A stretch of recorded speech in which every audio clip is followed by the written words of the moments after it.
Hi everybody, it's Kat here to talk about February's Grab and Go kit.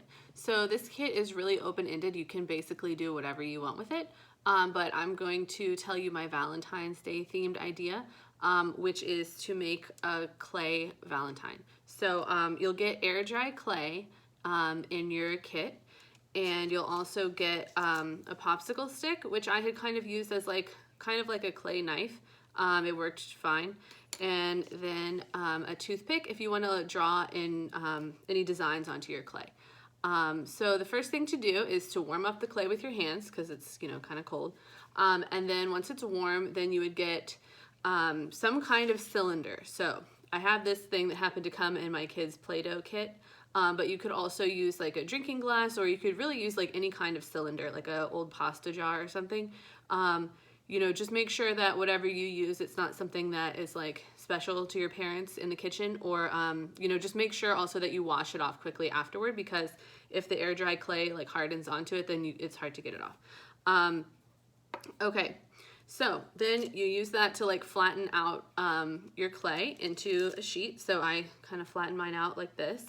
And don't get it too thin or it'll just crack. But if it's more than like a 1/4 inch thick, I think it takes like longer to dry. So okay, so I did that, and then you'll see in the blog post, because I'm not necessarily going to show you, once again, like every single step in the video, but I'll put pictures in the blog post of how I use the popsicle stick to like press the shape of the heart out and kind of peel away the extra clay outside of the shape.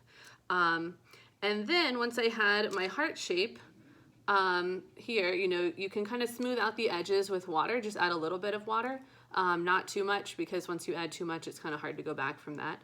And then I used the toothpick to draw some designs on it.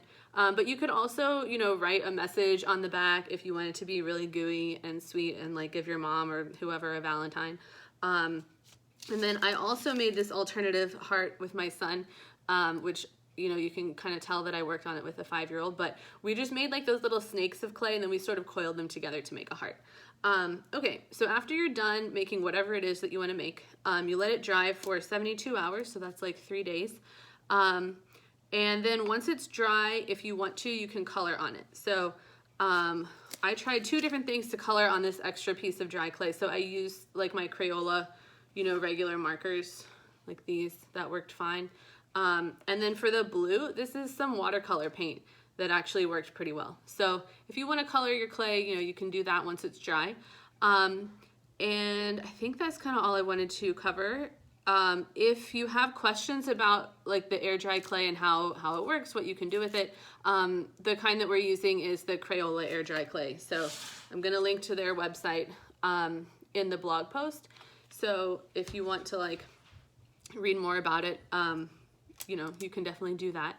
And then the last thing is that we're going to have kind of a live session to work on our projects together. So, totally optional, but it would be great if you guys want to join on Zoom. It's going to be on Tuesday, February 23rd at 4 o'clock. So you can just get your kit or whatever supplies you have, and you can come join us, and you don't have to make a heart. You could just make whatever you want. But yeah, I think that'll be fun. So, hopefully I'll see some of you there. All right. Thanks. Bye.